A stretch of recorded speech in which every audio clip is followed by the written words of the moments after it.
The zip ties bit into Major General Leonora Achike Fontaine's wrists before she had even finished saying her name. The security guard, a heavy-set man with a tight smile and a name tag that read Duane, hadn't asked for her name. He hadn't asked for anything. He had simply decided, in the way that certain men decide certain things, that a black woman in a good coat standing at the VIP check-in desk of the Château Laurier Hotel in Ottawa on a Wednesday morning in November was a problem that needed solving. He was wrong, catastrophically, irreversibly wrong, and by the time the sun set over the Rideau Canal that evening, Duane would understand exactly how wrong a person could be. Leonora Achike Fontaine was 51 years old. She had spent 32 of those years in the Canadian Armed Forces, rising from a signals officer cadet at Royal Military College in Kingston to Major General Deputy Commander of the Canadian Army. She had served 2 tours in Afghanistan. She had coordinated disaster relief logistics in Haiti after the 2010 earthquake. She had briefed the Minister of National Defense in a situation room while artillery fire echoed 17 kilometers away. She did not rattle easily. She was not in uniform that morning. She was on approved leave in Ottawa for a family occasion, her daughter Simone's wedding rehearsal dinner, which was to be held in the hotel's grand ballroom that same evening. She had driven in from Kingston the night before, stayed with her sister in Gloucester, and arrived at the Château Laurier at 9:15 a.m. to confirm the event arrangements and check in early as a guest of honor. She wore a charcoal cashmere coat, pressed black trousers, and low heels. She carried a leather weekend bag and a garment bag containing her dress blues, pressed and ready for the rehearsal dinner, where she had been asked to say a few words about her daughter. The lobby of the Château Laurier was warm after the November cold outside. The carpets were deep burgundy. The ceilings were vaulted stone. It was the kind of hotel where politicians took meetings and diplomats held discreet lunches, and the staff moved with the quiet efficiency of people who had learned that visible money required invisible effort. Leonora walked to the VIP check-in desk, a smaller separate counter near the East Corridor, reserved for long-stay guests and event principals. The woman behind the desk, young with auburn hair, looked up and then looked past her, as if searching for whoever the desk was actually meant for. "Good morning," Leonora said. "I'm Leonora Achike Fontaine. I'm the mother of the bride for the O.C. Ray rehearsal dinner this evening. I believe I have a reservation under that name for early check-in." The auburn-haired woman typed something, frowned slightly, and then said, "1 moment, please." That moment stretched. 5 minutes. 10. Leonora stood. She did not tap the counter. She did not check her watch more than once. Patience under discomfort was a skill she had practiced until it became part of her skeleton. Then a man appeared. Not the manager on duty, as she would later learn, but the assistant director of guest experience, a man named Claude Bergeron, 43 years old, who had been with the hotel for 9 years and who had, over those 9 years, developed a particular instinct about guests he called edge cases. He was trim, conventionally dressed, with a kind of face that was easy to forget. He came around the desk and positioned himself slightly in front of the clerk, in the manner of someone who had decided he was about to be helpful. "Can I help you?" he said. His tone was pleasant in the way that a locked door can still be smooth. Leonora repeated what she had told the clerk. Bergeron nodded slowly, the nod of a man already not listening. He looked at her weekend bag. He looked at the garment bag. He said, "And how did you come to be associated with this booking?" It was the word associated that told her everything. Not connected to or part of or the mother of the bride for, associated, like she was a loose variable that had wandered in from the street. "I am the mother of the bride," Leonora said again, clearly. "My daughter Simone Achike Fontaine is marrying Kwaku Ose-Ray this Saturday. I am listed as event principal in the venue contract." Bergeron smiled without warmth. "I understand. We do need to verify that, though. There's a process for event guests who arrive outside the confirmed window. If you could wait in the main lobby, one of our coordinators will be with you." "I am not an event guest," Leonora said. "I'm a hotel guest with an early check-in reservation. I would like to check in." What followed was 20 minutes of managed displacement. Leonora was guided, not escorted, guided, in the way you guide someone away from something without acknowledging you are doing so, to a seating area near the entrance, where the chairs faced the revolving door and the noise of the street and away from the desk. A different staff member came to speak with her and repeated, in slightly different words, the same position. There appeared to be a discrepancy. These things took time. She should be comfortable. She was not comfortable, but she remained still. Then Duane arrived. He had been summoned, she later pieced together, because Bergeron had flagged her as a potential issue. The language used in the internal radio communication was disruptive presence at VIP desk, which was a phrase the hotel apparently had a protocol for. Duane was head of in-house security. He was large, with the specific kind of physical confidence that comes from never having been truly challenged. He stood in front of her. "Ma'am, I'm going to need you to come with me." "Where?" Leonora said. "We have a security office just off the lobby. We can sort this out there." "I don't need to be sorted out," Leonora said. "I need to check into my room." Duane's face shifted. "Ma'am, I'm not asking." Three things happened very fast after that. Duane reached for her arm. Leonora pulled it back.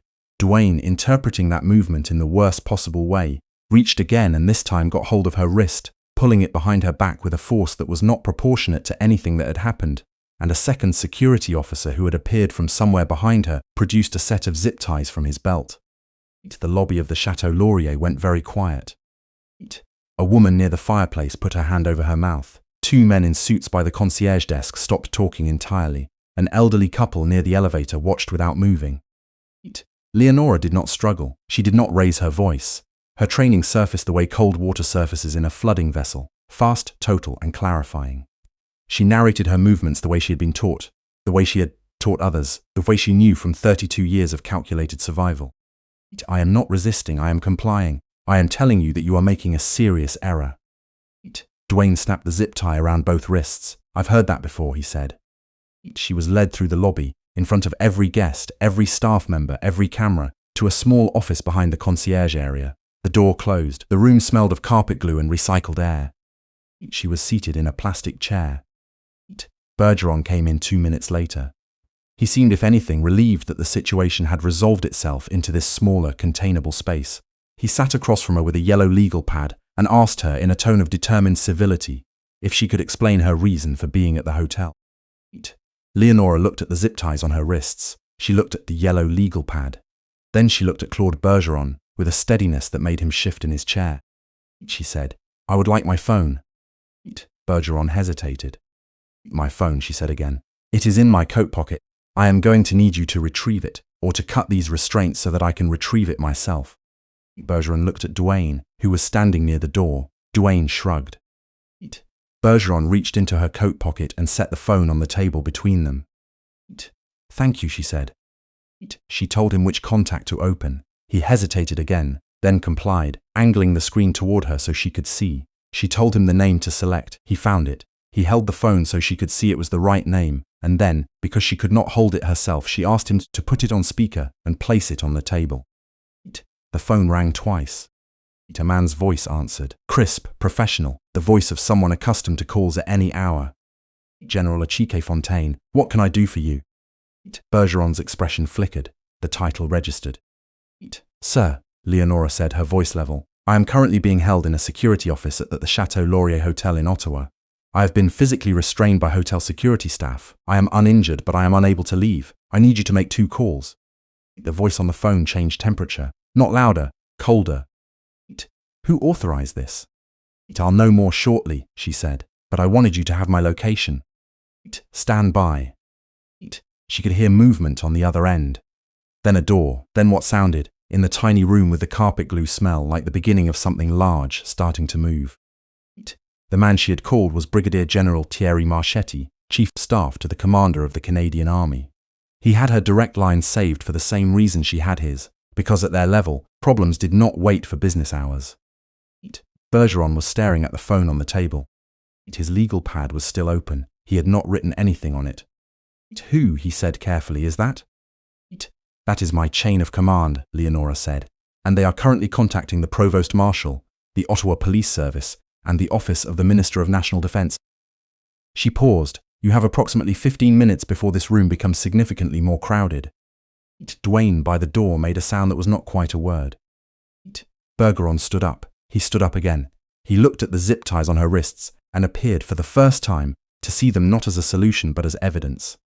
He said, "I think there may have been a miscommunication." Leonora said nothing. He said, "We can certainly remove them. I mean, if you'd like, we can." She said, "Don't cut them. Leave them exactly as they are." He froze. "They are evidence," she said. "Touch nothing." 12 minutes later, the lobby of the Château Laurier was not quiet anymore. 2 Ottawa Police Service vehicles had parked on Wellington Street with lights running. A staff car bearing Canadian Army plates pulled to the curb behind them. 3 officers in uniform entered through the main doors, not running, which was somehow more alarming than if they had been. Behind them came a woman in a sharp grey blazer carrying a black bag with a government services emblem on the side. She was from the Canadian Forces National Investigation Service. The concierge desk called through to the security office. Bergeron answered. His face, when he hung up, was the face of a man understanding for the first time the full weight of what was sitting across from him in a plastic chair. The door opened. A military police captain, a young man named Nothing she would remember afterward, because she was focused entirely on remaining composed in front of witnesses, entered first, assessed the room in approximately 2 seconds, and turned to address Bergeron with the kind of tone that does not require volume. This woman, he said, pointing to the zip ties, is a major general in the Canadian Armed Forces. Would you like to explain this? Bergeron opened his mouth. He closed it. The CNS investigator set her bag on the table. She introduced herself to Leonora with controlled professional warmth and asked if she was injured. Minor pressure bruising on the wrists, Leonora said. The investigator photographed the zip ties before they were cut. The sound of the scissors was the first relief Leonora allowed herself to feel. She rubbed her wrists slowly. She looked at Duane, who had backed against the wall and was looking at the floor. She looked at Bergeron, who was sitting with his hands folded on the yellow legal pad, as if this might help him. She stood. She was taller than both of them when she stood. She said, very quietly, I would like my room key now. Outside the security office, the lobby had become a different place. Word had moved through the hotel staff the way a cold front moves, ahead of itself, changing the air. The guests who had watched her walked across that lobby in restraints were still there. Several of them had phones out. At least 2 had been recording since before the door closed. One of them was a retired school teacher from Halifax named Nothing the story would remember, who had watched the whole thing from the fireplace chair, and who, by the time Leonora stepped back into the lobby, had already sent a 12-second clip to her niece, who had 300,000 followers on social media. The caption read, They zip-tied a general at the Château Laurier this morning, in the lobby in front of everyone. By the time Leonora had collected her key, issued immediately by the hotel manager himself, who had materialized from somewhere and who could not stop apologizing, the clip had 40,000 views.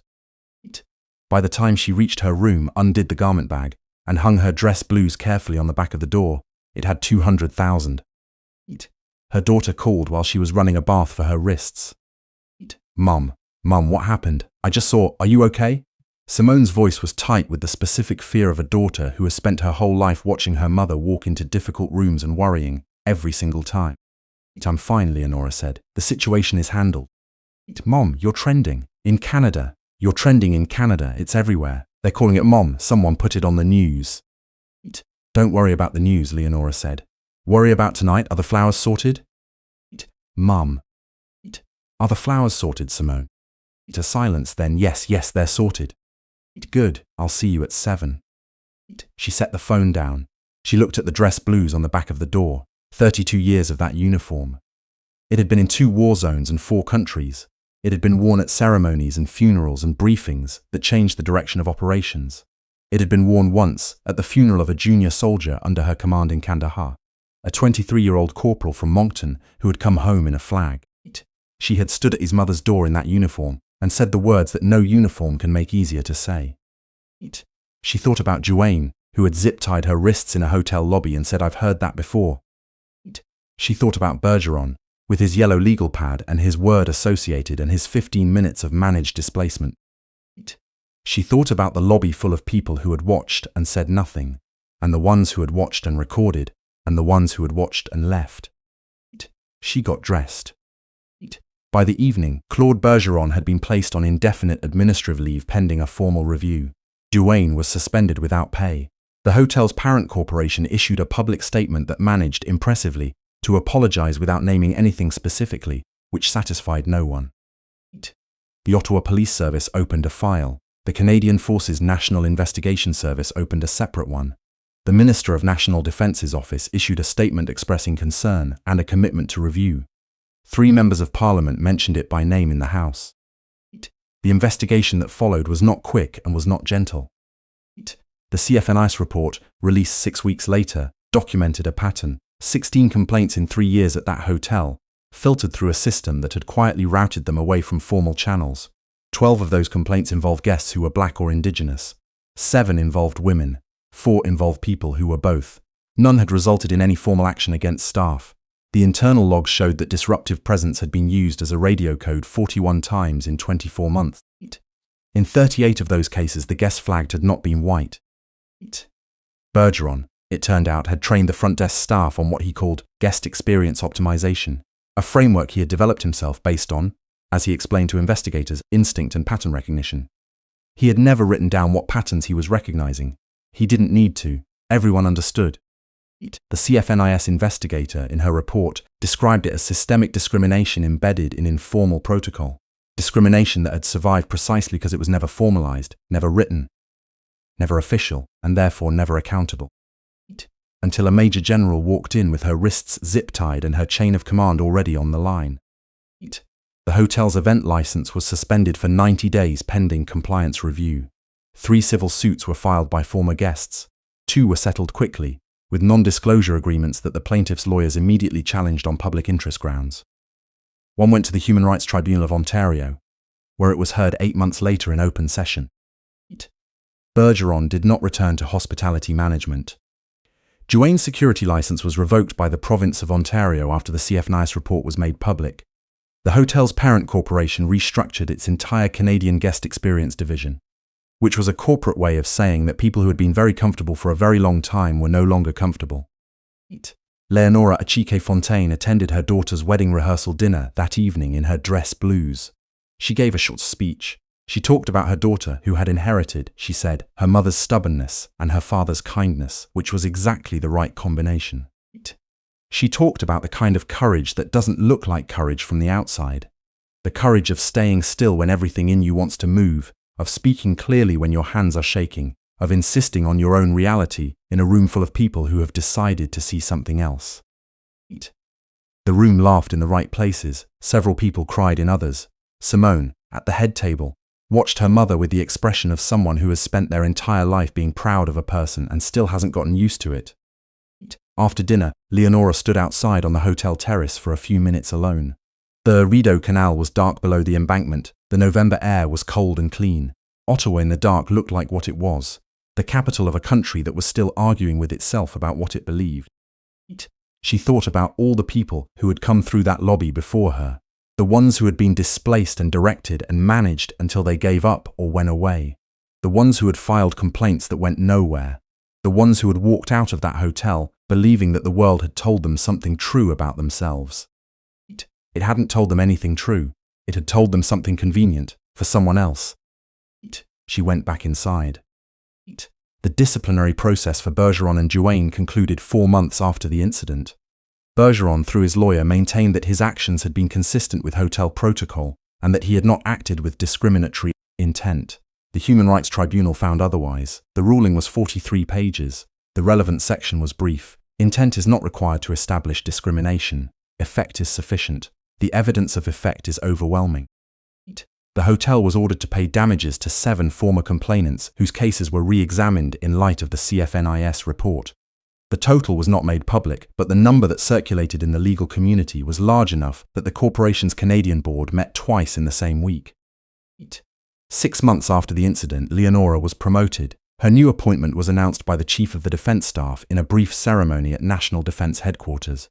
She was named Senior Advisor on Institutional Equity within the Canadian Armed Forces, a role that had not previously existed and that she was, in effect, tasked with defining. She wore her dress blues. Her 4th star caught the light. Afterward, at the reception, a junior officer, a young black woman from Brampton, who had just completed her 2nd year at RMC, approached her carefully and said, "Ma'am, I just wanted to say what you did, the way you handled it. I watched the clip." Leonora looked at her. She said, "What did you see?" The young officer thought for a moment. She said, "I saw someone who didn't let them make her small." Leonora nodded. She said, "That's the job. Not just in uniform, every day. Don't ever let them make you small.